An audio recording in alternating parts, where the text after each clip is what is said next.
My girlfriend told me she was with a friend, but that friend was with me picking out an engagement ring.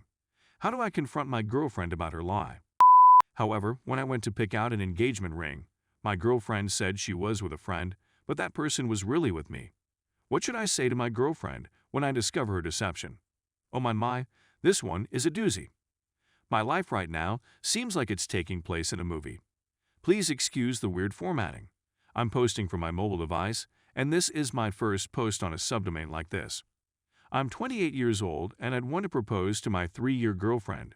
26F. Now that I'm older, I've discovered that I'm bad at selecting jewelry. As a guy who doesn't see anything wrong with heart-shaped jewelry, seriously, why is it viewed as so unattractive? When it comes to purchasing gifts for my spouse, I usually turn to one of our mutual friends for assistance. The best friends of my daughter's best friend are all friends of mine, and we get along well together, so I'm used to asking them for jewelry recommendations. It was Justine, my girlfriend's closest friend, who I went to when it came to selecting an engagement ring, fake name. Justine and I are close friends, and she is the only person who knows my girlfriend better than I do, including myself. Because of this, when my girlfriend left to see her sister and small nephew, I invited Justine over for assistance with ring selection at my residence. Following many catalogs, Justine and I concluded that we had reached a dead end and that it would be preferable to confer with professionals at a jewelry store. However, since I didn't know when my girlfriend would return, Justine and I came up with a clever text message to keep track of how much time we had left. I wanted to know when she'd be home since I placed an order for takeout and needed to know when I should inform the restaurant to start preparing the dish. Then she said it would be a few hours before she was able to catch up with Justine so they could go shopping together. This obviously took me off surprise since Justine was standing inside my house at the time. When I presented the text to Justine, she seemed just as bewildered as I did at first.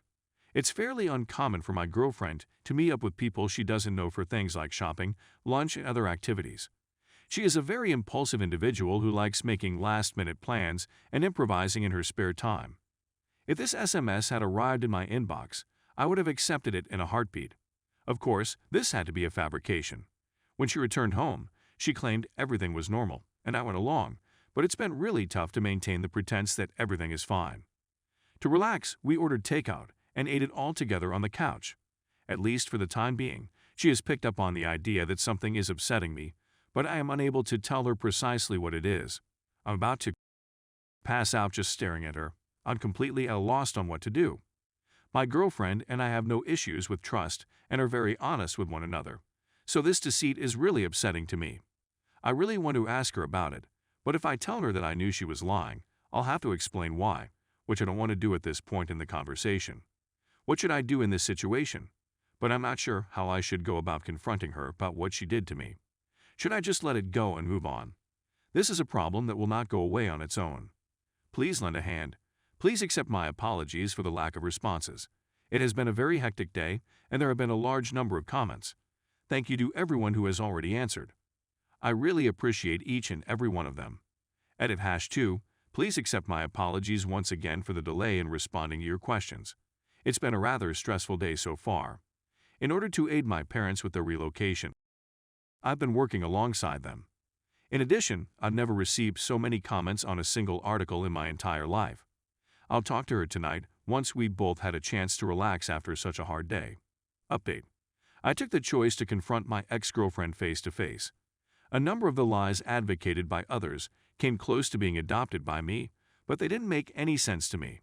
I told my daughter I needed to stay home and take care of the house, which is why I couldn't join her to the meeting with my SIL. To pretend I ran into Justine someplace, I said, to assert that Justine was assisting me in the selection of jewelry. It doesn't make sense for her to travel all the way to our home in order to assist me in the selection of jewelry unless it was a substantial piece of jewelry. Otherwise, she would not have gone all the way to our home in the first place, like an engagement ring. In the event that I simply wanted to buy her a piece of jewelry as a gift, I would ask her friends for ideas or ask them to send me images of jewelry they thought she would like. Everything is communicated only via writing. None of the available explanations made any sense to me. As a result, I decided to tell the truth. I essentially stated that I was aware that we had been discussing marriage, and that she was likely aware that a proposal was on the way, So I invited Justine over to assist me in finding her the perfect ring, which just so happened to be the day she had stated she would see her. So, what's the deal? As soon as I said, proposal, she started mocking me about it and the ring, but we immediately returned to the topic of where she was, and she told me what she was up to. It's not true that she was cheating, and she wasn't selecting a wedding band for me. The amount of times that was commented was crazy. As a consequence, some people are fond of dogs, while others are partial to cats. I, on the other hand, am a big fan of snakes. My whole youth was spent in the presence of snakes. However, I never felt like I could get one since my girlfriend was always worried about living with a snake, which I completely understood and respected. Aside from that, the process of obtaining and growing a snake is significantly different from the process of purchasing and rearing a dog or cat. It's a bit challenging. So you can imagine my surprise when my girlfriend texted me a picture of herself wearing the most beautiful Kenyan sand boa I'd ever seen in my life. Needless to say, my girlfriend had grand plans for me, including a snake surprise. Her adoption will begin the next week. Please let me know if you need a pet tax, since she is really gorgeous. I absolutely did not foresee this, and I really apologize for ruining the surprise, but, well, what can you do? It's a fantastic life. It's understandable if this isn't the satisfying conclusion you were hoping for or anticipating, but it's only a snake after all.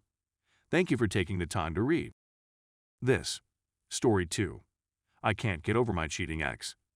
My boyfriend of 6 years and I split up 2 years ago, and I'm still battling to get over it. He couldn't bring himself to break up with me, so he simply said he needed some time apart, then informed me he'd up with someone else. They've been seeing each other for over a month before he told me, who he's now been seeing ever since. He stopped coming home, and we stopped communicating. I've been seeing someone for almost a year, but I'm no longer interested. Therefore, I'm intending to quit it shortly. I was extremely into him at first, and it made me pleased to know that I could be that into someone else as well.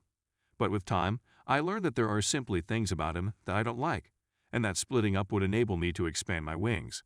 I try not to compare him to my ex, but there are certain aspects that have made me realize he's not suitable for me. My ex and I had more in common. I like his sense of humor. We had more chemistry, etc.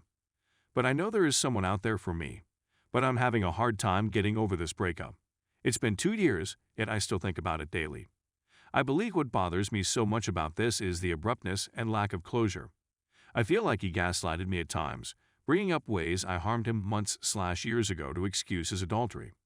I detest that he lied to me, and I assume he may have cheated on me in the past, but I believe I can forgive him and that he is still the person I want to be with. I've never felt more at ease with someone else, and I adored what we had. I also can't believe how easy he simply established a new relationship, while still with me, and how long he's been in it. When I see them with our common acquaintances, I feel sad and envious. Also, I keep getting dreams about the person he's now with whom he cheated on me. What's up with that? I should also mention that I am not someone who is continuously looking for a relationship. I met my current partner on Tinder, but I'm not going to use apps again because I believe that the healthiest, most authentic relationships are more likely to arise when I'm content simply being myself. That's how I met my ex. I was so content in my environment, not searching for a relationship, and we clicked so well that our relationship bloomed, rather than swiping and going on a first date with too many expectations. So I'm now wondering, how can I meet someone as good as my ex I can't get over? Since I'm certain I'll find someone who makes me just as happy, if not happier. I simply can't get him out of my thoughts, nor can I get his new guy out of my head. How am I going to get over this?